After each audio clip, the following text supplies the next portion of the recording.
Hello, and welcome again to another episode of This Song Sucks, the podcast where three musician pals come together and talk about the music that they hate. I'm Josh Kavanaugh, and I'm joined as always by Hayden Lobster Po' Boy Crawford. How's it going, Hayden? I knew I shouldn't have told that story. Does anybody want to hear it? This is an odds and ends episode. Like we can talk about it. Let me introduce the let's episode. No, fuck you. We'll talk about it right now. My father brought my father yesterday brought home a lobster po' boy or lobster wrap from Captain D's and insisted that I try it. And I love fast food and garbage food. I am not a snob. For those who don't know, Captain D's is similar to Long John Silver, except worse. Yeah, it's worse. Yeah. It's for those who don't have that in their region. It is definitely the bottom tier. Like there's a lot of those fast food graphs that go around with like ranking restaurants, and Captain D's is always on the lowest level of those rankings. Of course. Anyhow, he brought it home for $3, a lobster roll, and I took a bite of it because he wouldn't stop talking about it, and I almost threw up for 4 hours afterwards. It was one of the worst things I've ever tasted. I swear to God, I am not exaggerating. It was atrocious. It seemed like you were throwing, like your urge to throw up was not so much from just eating it immediately, but just remembering that you ate it later. Yeah, every time I thought about it, it would like bubble up inside me. Yeah, so as Hayden said, this is an odds and ends bonus episode. It's just me and Hayden today. No third spot. Sorry. Just to give you a little extra content for those waiting for season 2, we've got some interesting stuff for you. The first of which being just a little housekeeping stuff. So bear with me. Really just two things. You know, we've gotten people commenting on Instagram, a few people on the Alabama Take website, and a couple of actual comments and reviews on Apple Podcast. And that's kind of where we want to direct people is reviewing and commenting on Apple Podcasts, giving the 5-star review. Apparently that's the way the algorithm works. It sends out the podcast to people based on that. And we are definitely not looking to like make this huge and monetize it, but we just, you know. Well, you're not. Well, that's right. But we're getting, you know, we've got about 150 or so listens on each of our episodes in season 1. And so we just kind of want to get it spread out a little bit more to just continue to feel motivated to make the episodes. So rating and reviewing on Apple Podcast, doing all the subscription stuff on whether it's Spotify or Apple Podcast or Stitcher, it's also available there. I don't think our boilerplate that I put at the end of our episodes, we talk about the Alabama Take Facebook page maybe, which I'm not sure it actually anything from us has shown up there, but every episode has a blog post on the Alabama Take website, and all you have to do is just go to thealabamatake.com, and there's a podcast category at the top of the banner, and so there's posts there, you can comment. The funnier you are, the more likely we are to read you on an episode like this. And we have a couple of funny things from various sources to go through. Yeah, I just want to take a minute, like, just to thank everybody who like took the time to even reach out in any platform. It's pretty awesome just interacting with anybody who takes the time to go the extra mile and like say something to us, whether it be Instagram, DM, or an email or whatever. Not that we've gotten any emails, but I would like to. Yeah, I mean, we've just personal text as well. People reaching out to both of us. That's been the main. Yeah, the main. And that's been great to hear. But if you want to help spread the podcast, make it official. Send me a DM, bro. But if you want to help us spread the podcast out to people outside of your immediate friend group, the best thing you can do is go give us a review on Apple Podcasts. Even if you hate it, review it and write something funny about how much you hate us. Yeah, it'd be awesome. I would love to read that. Yeah, everything we've got so far has been pretty positive. I'm kind of hoping. Yeah, it's pretty whack. I'm kind of hoping that somebody will take us down a peg or two. Oh, don't worry. I got you. I got you, buddy. So that kind of leads us to the next thing where we want to talk a little bit about why we started the podcast, how it started. I had been following a YouTube series by a musician producer, Rick Beato, called What Makes This Song Great. And I think this all started because of Fish, didn't it? Yes, it started because of Fish, because you were talking about how much you love this particular Fish song, and I remembered that oh God, Rick Beato did an episode on that particular Fish song, so I sent it to him, And I don't think you had seen that YouTube series. I had not. But I mean, it's great. I highly recommend it. It's a video thing. It's not just a podcast, but he goes and like breaks down and takes the stems of recordings and says like, here's what's happening in the bass and with the chords. And it gets a little, for a theory kind of nerd like me, it's perfect. But there's also, like similar stuff out there. Like a really popular podcast is Switched on Pop, which, I'm sure some of y'all, if you listen to this podcast, I would hope you're familiar with that. It's also a great podcast, but it's along the lines of just talking about how great shit is. So basically you had like lofty goals of this being an analytical podcast and you invited me to be your co-host. Yeah, that was the mistake from the get out. So we just kind of joked around. It's like, what if we made a podcast, like what makes this song terrible? Riffing off of Rick Beato's thing. So, and it just ended up being This Song Sucks, which I didn't find out till later. Apparently there's a now defunct podcast out there called This Song Fucking Sucks. Unfortunately, you can't listen to anything. It's listed on Spotify, but I think the guy probably stopped paying for hosting, so the files are no longer available. It's a tough world out there, Yeah, but as we start doing this more, I mean, a more serious idea was that the whole purpose of what I want to do with the podcast is just make conversations about music that you don't like just as acceptable as talking about the music that we do like. Because there's so many, like in podcasts especially, there's so much shit out there about people waxing poetic about all the music that they like. And it's almost like you only talk about or shit on music that you don't like in like really comfortable company.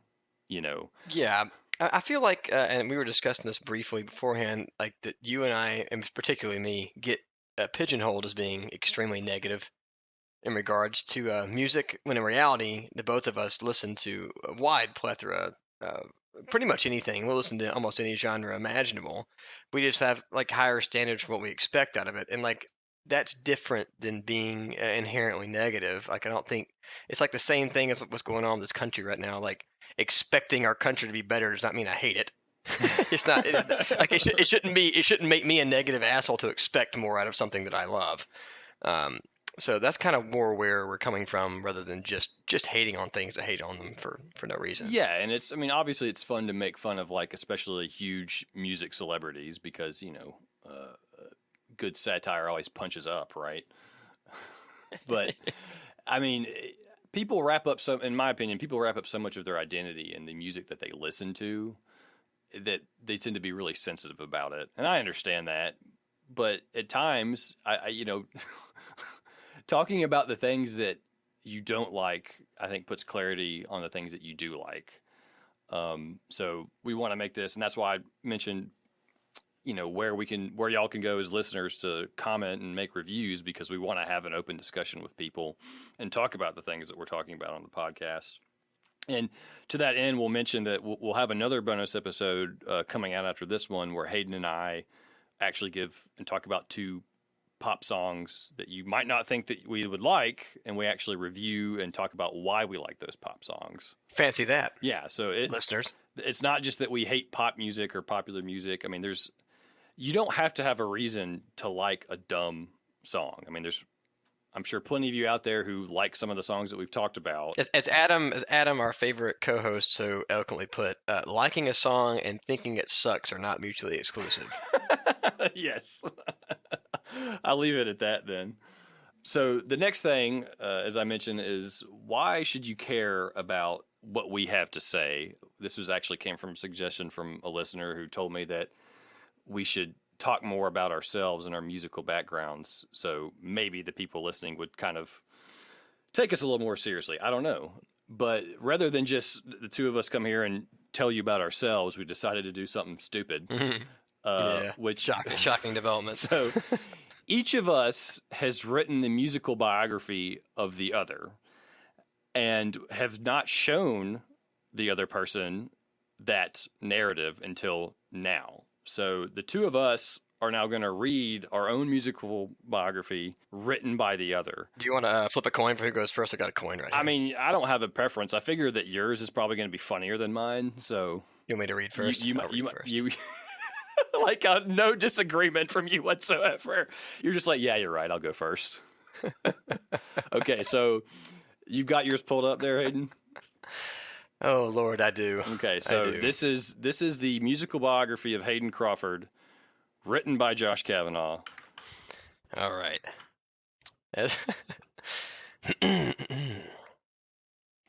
Hayden was born in Tuscaloosa, Alabama, on February 2nd, 1986, Groundhog Day. Like Bill Murray's character in the film Groundhog Day, Hayden's life would, at times, become filled with monotony and existential dread. However, unlike Murray's character, Hayden would avoid having to come up with hilarious ways to commit suicide by immersing himself in music. This is the story of how music shaped a potentially miserable bastard into an only slightly gloomy bastard. Woo, coming in hot in the first paragraph. I came in pretty hot on you in the first paragraph too, but I don't know if that's as good. All right, moving on. Hayden's musical journey started at age 8 when his father, Richard, a.k.a. Big D, or simply D, handed him a guitar-like instrument he purchased at a yard sale. Unfortunately, D also handed him a rake and a pair. I'm sorry. Also handed him a rake and a pair of hedge clippers at the same time, saying, "You can play this after you finish in the backyard. Now get to work." This is definitely true. Growing up, me being subjected to torturous yard work routines was not uncommon. Not uncommon, to say the least. But we'll get back to that at some other point. Hayden would plunk away on the guitar for a few years when one fateful day he asked Big D to teach him the chords to the song "I Am" by Train. These exact words are now lost to time, but he probably said something along the lines of, "This song is stupid, figure it out yourself. Also, the backyard needs to be mowed." The backyard did not, in fact, need to be mowed, but D made Hayden do it anyway. This reminds me of what just happened recently when I came home from Muscle Shoals this weekend, and I pulled in for Sunday festivities, grill on here at the house, some friends coming over. And I noticed that the grass just looked normal and not like aggressively, obsessively trimmed. It just looked like a normal yard. I was like, oh, I guess D's chilled out a little bit. But then when I walked in, he decided to go cut all of the yards in the neighborhood 30 minutes before the party started. So it was on the lawnmower and everybody showed up and then was covered in grass. So anyway, moving onwards. This is off the rails already. Soon after, Hayden's journey of developing his now keen ear would begin in earnest. Years of practice would result in Hayden being able to play an impressive array of songs from memory, as well as being able to learn almost any song rapidly using only his ear. Hayden would meet Josh Kavanaugh in high school at the age of 15. They became fast musical friends, mostly because Josh was an early adopter of home recording gear, but also because Josh was the only person Hayden's parents would let him hang out with when he was grounded, as was often the case. This is totally true, and I was hoping you bring it up because I left it out of mine, so that's perfect. Yes. Yeah, there were many times when I was grounded, but I could still go to Josh's house. Josh was impressed by Hayden's ear, and one day suggested that he learn to read music in order to expand his musical skills. This day would mark the first time that Hayden called Josh a nerd, but it would certainly not be the last. Despite Hayden's animosity towards Josh's insistent pestering, and despite the fact that Josh's mom would not let Hayden eat dinner with him when they came over, the two remained friends to this day. I definitely talk about Penny in mine. So we can just do it. We can talk about that twice. Just breeze past that. It's worth discussing. Early college would place a pause on Hayden and Josh's musical friendship, primarily because Josh had to focus on his studies, but mostly because Hayden was busy running a 4-year-long experiment to see how many classes he could fail before Big D would cut him off. I figured you'd like that one. I remember when we moved out of that first house. We moved out of my first college house. We had not taken the garbage to the street in like months, and he was over there helping clean it out before we tried to turn it back over to the owners, and he was trying to take these swollen garbage pails to the street, and he was so disgusted by it. He came back to me and was like, "Hayden, This is how disease spreads, son.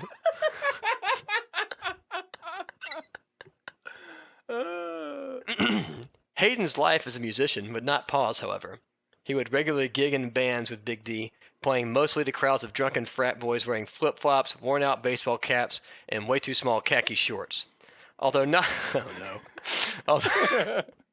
although not in a fraternity himself, Hayden would adopt this fashion. If asked about it now, he would tell you it was a form of camouflage, which is true in part, but the people who really know him will tell you that he was, at the time, like the fraternity guys he was mimicking, a little bit of a turd. A little bit of a turd is an understatement for sure. I was a horrible degenerate. Your words, not mine. Yeah, horrible. Hayden would eventually finish. Actually, as my mom put it, she said that I didn't grow a brainstem until I was 24. Oh, candy coming in hot. Just candy coming in hot. Hayden would eventually finish college and pursue a goal that is very common for graduates of the University of Alabama, not living in Alabama anymore. Over the next decade, Hayden would roam the country, living in cities like Dallas, Tucson, and New Orleans. All the while, Hayden would hone his skills as a songwriter. As varied as his musical interests, Hayden's songs would run the gamut from familiar genres such as pop, rock, country, and metal to his own lesser-known subgenre of, oh my god, this is somehow more depressing than Elliott Smith. Yeah. Hayden would often come back to live in Tuscaloosa during this transitional time period. Some might say he intentionally did this to make himself as depressed as possible in service of creative inspiration for his songs, but the real reason was to see the confused faces of frat boys and sorority girls when he and Big D would play Steely Dan and Frank Zappa covers, when all they really wanted to hear was Wagon Wheel. Pretty good, pretty spot on. Your year timing's a little off, but we'll let that slide. Well, yeah, it's you move back and forth between Tuscaloosa so much and other places that I decided just to throw that out the window. Fair enough. I do something similar to you, so no worries. These returns to Tuscaloosa afforded Hayden with the opportunity to play music with Josh again, deepening a friendship that would raise questions from friends of both men. Questions like, really? Still? And why? That guy's an asshole. During this time, Hayden and Josh played together with Blaine Duncan and the Lookers. The band also included Adam Morrow. Adam would become a key collaborator with Hayden, even though Adam's pedal board took up so much space that Hayden was usually relegated to a distant corner of any stage the band played on. Hayden would exact his revenge by giving Adam the nickname Crunchy. False. Crunchy came from Reed Watson. I just thought it was hilarious. And Adam does not like it. He does not like it. So I adopted it quickly. Reed may have come up with it, but you gave it legs. Love you, Crunch. In pursuit of a career in music, Hayden moved to the Florence, Muscle Shoals area and began working as both a touring and session musician. He toured with two bands, The Colonel and Belladere. You spelled it wrong, that's okay. Mm-hmm. He traveled all over the country with both bands, with one highlight being Belladere playing as the opener for the recently mega-famous Alabama Shakes on several occasions. Unconfirmed sources state that when asked about Hayden, Alabama Shakes leader Brittany Howard said, "Who?" Absolutely. The only day I ever said anything to her was in Omaha, Nebraska, and she was just standing outside the dressing room, and she had flown in from either the night prior or just earlier that week, performing with Paul McCartney on like the Late Show or something. Geez. So I didn't really feel like I was going to say anything to her. I just said, hello. And she was like, sup. When not on tour, Hayden spent the rest of his free time at the recording studio Portside Sound, working as a session musician alongside Adam. Jamie Seago served as the recording engineer during these sessions, working diligently to make up for the fact that Hayden played bass with a pick and a guitar without one. Something that makes absolutely no fucking sense, but Hayden somehow makes work anyway. Partially true, partially true. By that point, I was playing guitar solely with a pick. Woo! Evolving. Although now I have abandoned it again. So you're not wrong, just like in that time period you're incorrect. Okay. Hayden and Adam would become a formidable force in the studio. The two were always able to record nearly any instrument needed, making them a valuable resource to the various artists that recorded in the studio. Maintaining such a productive relationship in the studio was no small feat. Hours stuck in the touring van with Hayden had surely taken a toll on Adam's psyche. No, I don't think so. Adam loves the tomfoolery and the shenanigans and the irreverent horseshit that comes out of my mouth. So I don't think it took a toll. I think it made us stronger. Okay. Love you, Crunch. This time in the studio, oh, here we go again with the Loggerhead. This time in the studio afforded Hayden the opportunity to work on his metal project, Loggerhead. The trio's 2018 debut album, Depths, would receive critical acclaim on the internet upon its release. Unfortunately, the 20 people in Scandinavia that bought the album were not enough to sustain Hayden's enduring career of recording 11-minute songs about ancient sea creatures. Okay, you know what? We sold way more than 20 records. I know. I wasn't going to ask you what the actual number was. It's just funnier to say a small one. Yeah. There were a lot in Scandinavia, though. Well, of course. They love the metal. All right, I should wrap this up. I don't want to go on. I want to talk about metal, of course, but I don't want to subject these listeners to metal. I need to start a metal podcast of my own. There you go. Anyway, Hayden now resides in Seattle, Washington, much to the chagrin of his landlord and fellow music lover, Bryce Montgomery. Hayden still writes new music constantly, but instead of using the weight of his own poor decisions as inspiration for his songs, he uses the weight of working as a cog in a faceless corporate machine. He's referring to my Amazon position, which I reference from time to time. Hayden still thinks Josh is a nerd and refuses to use his nice new microphone for podcast recording, which Josh suspects Hayden only does to piss him off.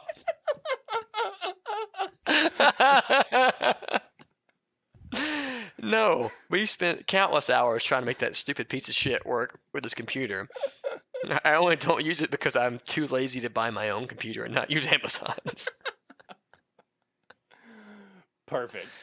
Oh man, that was good. Damn, my throat hurts from laughing. Oh. I'm sorry for all that. That was a lot to read. I haven't read that much out loud since McBride's class in high school. Oh yeah, probably the same for me. Jeez. Okay. Let's see. All right, here's Hayden's biography of me. After 13 years of reading mathematics textbooks and playing countless never-ending PS1 RPG video games, failed to ignite a thirst within the female population of Tuscaloosa County. Joshua Steve Kavanaugh, it's actually Steven, but Steve is fine. I know it is, but you're always Steve to me, buddy. Joshua Steve Kavanaugh, our beloved host and professional asshole, decided that his loins, perchance, deserved a new hobby. It's pretty on point with the intro I gave to you. Being the nerd that he is, Josh first gravitated towards the piano, simultaneously dabbling away at the acoustic guitar. This phase was to be short-lived, as Josh's older twin brothers, verified babe magnets and ne'er-do-wells Chris and Kevin, were tearing up the high school dance swaps with their classic rock-tinged band, Rochambeau. Rochambeau was their college band. Their high school band was called Forgotten Days. Oh, Forgotten Days with D-A-Z-E. D-A-Z-E, yeah. I knew I was getting something wrong there. Well, explain both of them. I don't remember Forgotten Days, where that came from, but Rochambeau, isn't that the rock, paper, scissor games and you kick each other in the nuts afterwards? I thought there was some like really disgusting sexual connotation that they had adopted to it. That was their second high school band called Donkey Punch. How dare I forget Donkey Which Punch. I'm not going to describe what that is on this podcast. You're welcome to look that up. Just don't do it at work. Donkey Punch. Unable to blossom under the vast pentatonic blues shadow cast by his brother's band, Josh again retreated to the world of Final Fantasy until the age of 15, when he was leached from this pit of despair by Dave Matthews' tablature text, instilling in Josh an immediate affection for droning two-finger minor chords.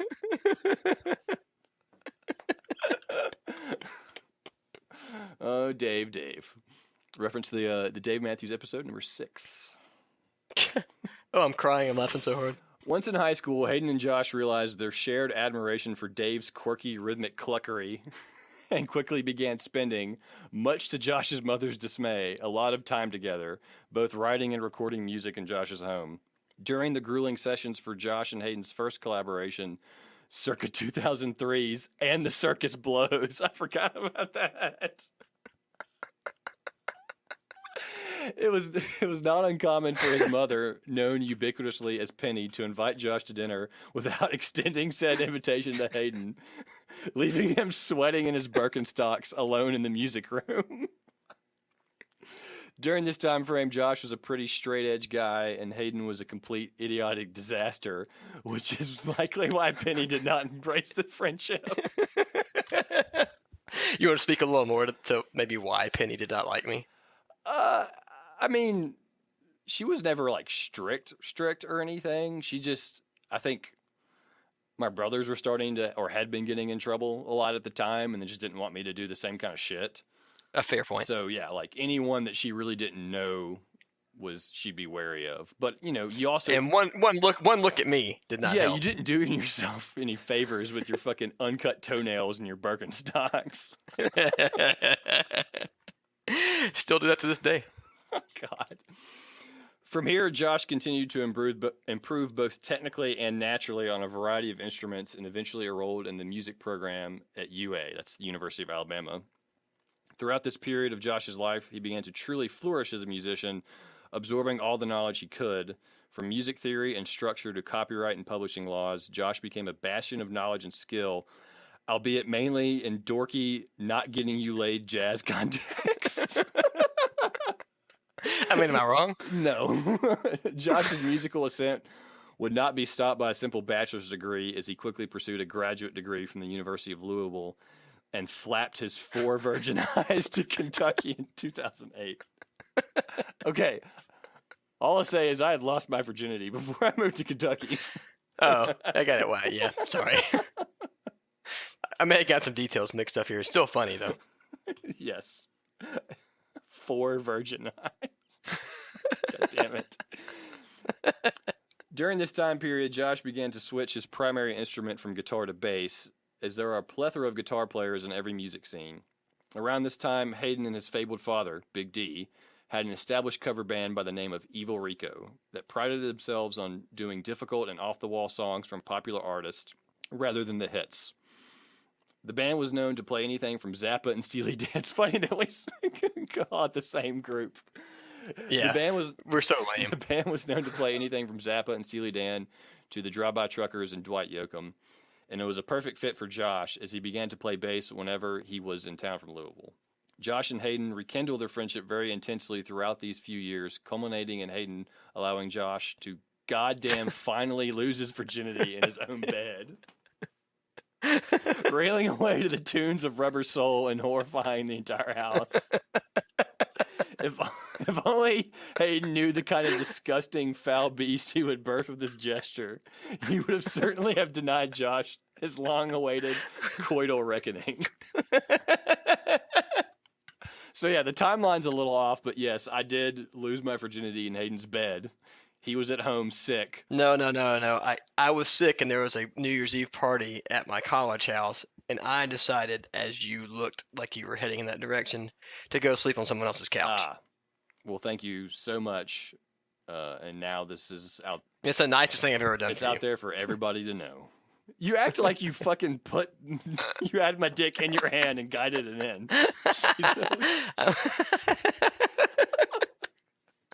Oh, dear. It is at this juncture that the local liberalish normal person safe haven bar of Tuscaloosa, the Alcove International Tavern, became a fixture in both the music scene and Josh's life. As local dirtbag in residence, Josh both lived down the street from the tavern and started playing at their weekly jazz night, and would continue playing nearly every week for 5 years, eventually taking control of the whole event. Things get a little hazy for Josh through this period, as he spent much of his time drinking and chasing any feminine creature that moved with reckless abandon, as he did further sharpening his chops and administrative talents.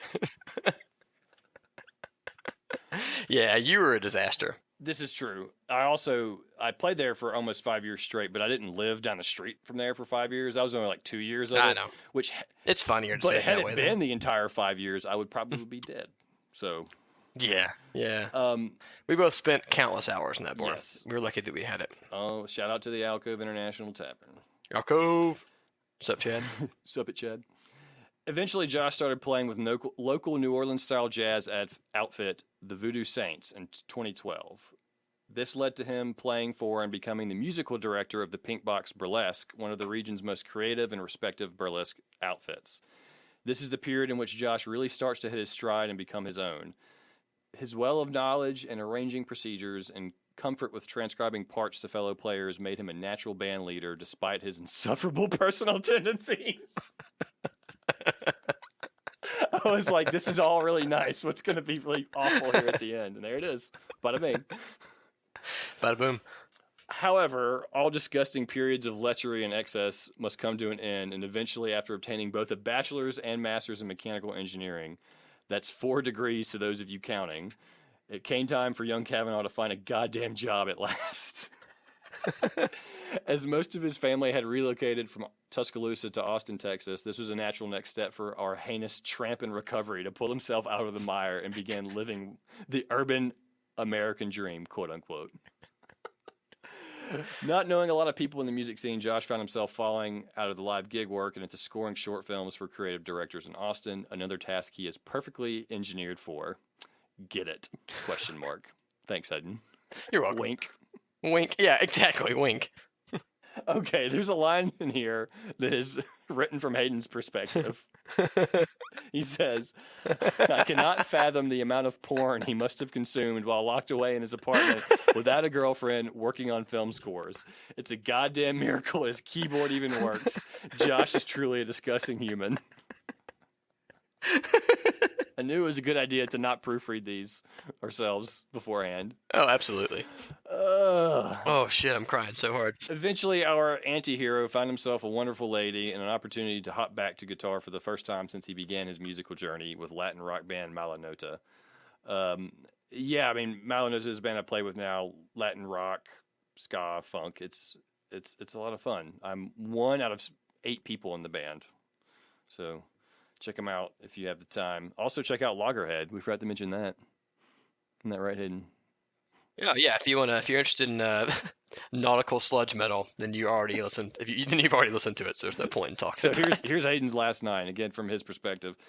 I would like to continue in more detail, but I've been thinking about you for so long writing this that I can feel the bile rising in the back of my throat. So I will stop here. Suck it, Josh. I hate you.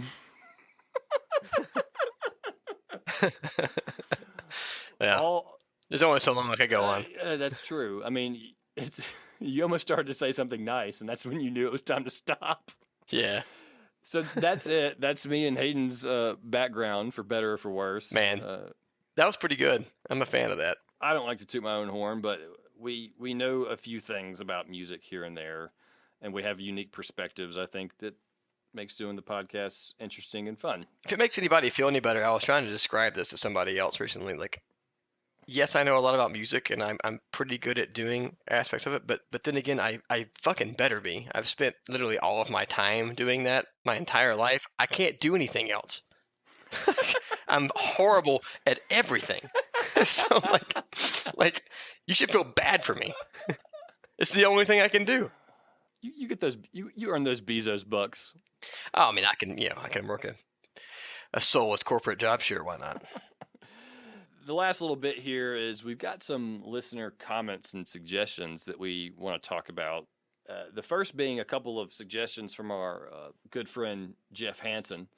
The first of which is he said that we should start including citations of all our sources, and that's what we will do from here on out starting in season 2. Like I said, we'll have a blog post on the alabamatake.com webpage, and we'll just start including our sources there at the end for those who really want to go dive deeper and find a way to comment and say we were wrong. So that's fun. And he also suggested, and I feel like a lot of people have as well, to start including clips of music in future shows. which is, we didn't do this first season because we're sort of concerned about copyright issues. But and then we realized nobody listens to the podcast. Yeah, then we realized no one listens to the podcast. We're also not monetizing it, so I would think it falls under fair use. And I just think we're just going to say fuck it and try it anyway. So yeah, fuck them. Who gives a shit? You'll hear that first little bit probably in our upcoming, like I mentioned, our next bonus episode where we actually talk about songs we like. So look forward to that. The next thing I have here is that we do have a couple of comments from Apple Podcasts, and this is just sort of people who have written some nice reviews. One is, really enjoying this new podcast. This is very accessible to the casual music fan while also containing enough technical criticism and analysis to keep listeners that have studied music happy too. Also, the hosts have great banter but never stray too far off topic, which I would beg to differ. We stray off the topic plenty of times. Yeah, we do. Just wait until I get my segment. Yeah, exactly. Here's one more. Funny, insightful, and accessible to both the casual and more involved music fan. The hosts obviously go back a long way together, and while this occasionally means the show veers into in-joke territory, it mostly means a comfortable, well-meshed vibe. I feel like that's like exactly describing what happens. I think that's Justin. I think that's one of my friends, Justin, who wrote that one. Thank you, Justin, if that's right. It was, I think, Jay McKenna. Yeah, that's Justin. Yeah. So the next one I have is, and this is kind of getting into some of the random stuff. So we've had one comment on one of the posts at the Alabama Take website, and it was to the Kenny Chesney episode about the song "The Good Stuff." And this person decided to write a sonnet in Shakespearean style. I forgot about this. And it's sort of like Kenny Chesney / like just generic country bullshit lyrics. So this is from a user who calls himself 87 Jetta. It's titled. That's a really good. It's a really good name. Sonnet 69 by Colt Shakespeare. Colt with a K. Shall I compare thee, girl, to a summer's day? Thou art more fine, girl, and hotter in hell. Shake it, girl, like them darling buds of May. And summer's bass boat lease hath all too short a date. Girl, you're looking hot as fire on my truck tailgate down by the river. Gonna get you a tan. And every county fair from county fair sometimes declines. By chance or nature's cold beer drinking unstopped. But thy eternal country summertime dirt road riding shall not fade, nor lose possession of them tight-ass jeans thou ownst. Damn, girl, you're killing me looking so fine doing them moves. Watching you shake that thing, girl, I grossed so long as I can breathe or eyes can see you, girl. So long as we got this here country tractor, dirt road, beer drinking, lake / river / creekside barn, this gives life to this here squirrel. So I probably read that terribly. I want all of our listeners to understand how awful it is to watch Josh Kavanaugh say the words, shake that thing, girl, and the way he moves his head when he does it. You should be thankful you got to see that. But the funniest part of this is that the user immediately replies to this comment and says, shit, I done screwed up my iambic pentameter. So whoever the fuck that was, thank you so much for writing that. Please DM. If you're listening to this, please DM the account and tell me who you are. That's amazing. So we've also had a fair amount of activity on the Yield Instagram where, Hayden, we post our preview clips of the show, also a post. I generally alienate everyone who tries to follow our podcast. Yeah, he just writes weird stuff. I mean, really, the Twitter is even more bizarre. Well, Twitter doesn't even exist anymore. You just stopped. I haven't looked at it in months. You might pull it up and see if anything crazy's come up. But anyway, there's been a couple of funny comments from a friend of ours. He goes by the Instagram handle Germ Mitten. On our post for the Metallica episode, he writes, Hayden wants to know what happened to James Hetfield's creativity. I think it's obvious. This is what happens when you get clean, move to the Nevada side of Lake Tahoe, and become a libertarian. Which seems pretty spot on. That's spot on. Yeah. Libertarian is being kind. Yeah.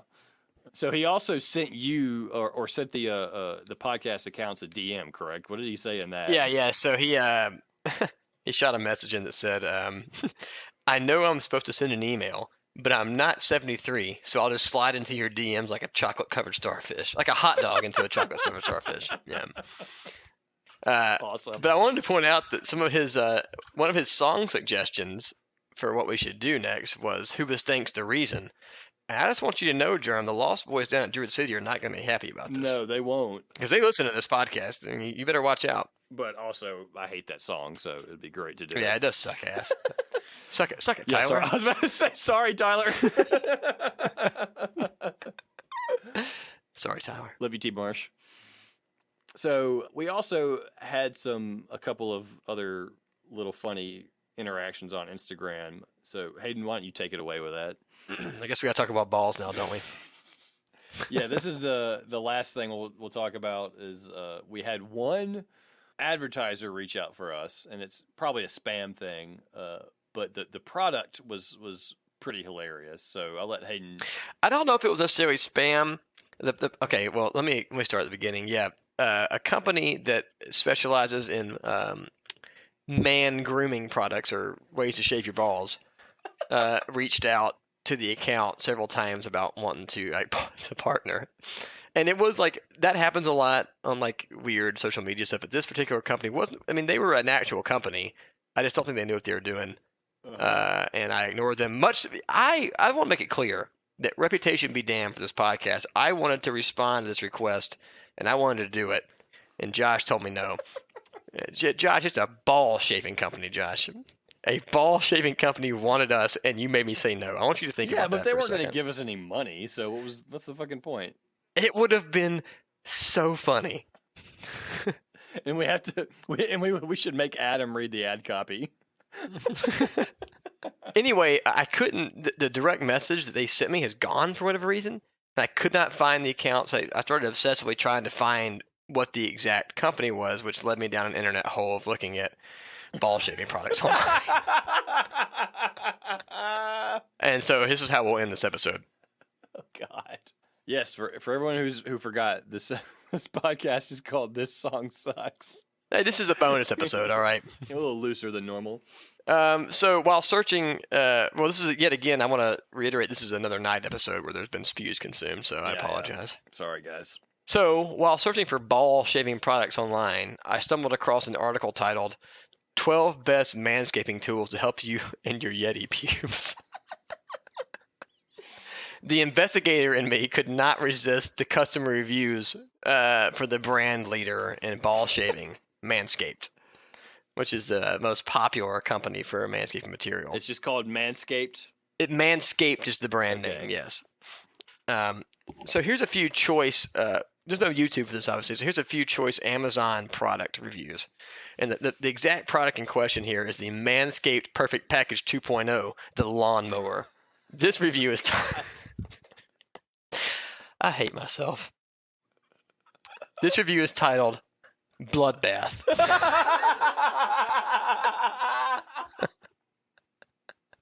Oh my God.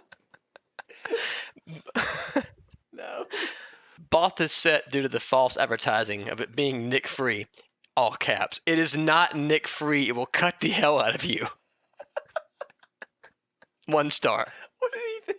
He was getting a product called the lawnmower. What the fuck did he think was going to happen? Second review. Review title. Not skin safe. The Lawnmower 2.0 is not skin safe as advertised. During the process of trimming down there, my floor ended up looking like a Jackson Pollock painting. Blood everywhere. My ball deserves better. Yes, I said ball. I have only one. Deal with it. 1 star. 1 star for every ball. Oh man, I'm going to stop talking about balls now, but I have to read one quick 5-star review with no copy below it. Okay. Just the title is Deodorant for the Balls. Enough said. It's a kit that also has a stick deodorant in it. Okay. Or a roll deodorant. So. Well, for those of you who hung on with who us. didn't cut it off and say, God, I hate it when Hayden talks in this podcast. Or vice versa. I hate it when Josh talks. I think it's probably more. I mean, most people probably cut off after minute 15. People learn things from you. I just scream about balls. Thank you to everyone who stuck with us through this first bonus episode of season 1. We'll have another bonus episode for season 1 here in a couple of weeks to tide you over until we unleash season 2. So look out for that. And like we said, go find us on Spotify, Stitcher, Apple Podcasts, thealabamaTake.com. That's all one word, thealabamaTake.com. Look in the podcast category, and you can see all of our posts there for each episode. Thanks to everyone who is listening. Spread the word, and we want to hear from you. Let us know what you think, and we'll talk to you later. This Song Sucks is brought to you by the Alabama Take. Follow us on Instagram at This Song Sucks Pod and find our blog at thealabamaTake.com. Remember to subscribe, rate, and review us on Apple Podcasts, Spotify, and Stitcher. You can even email us at thisSongSucksPod@gmail.com.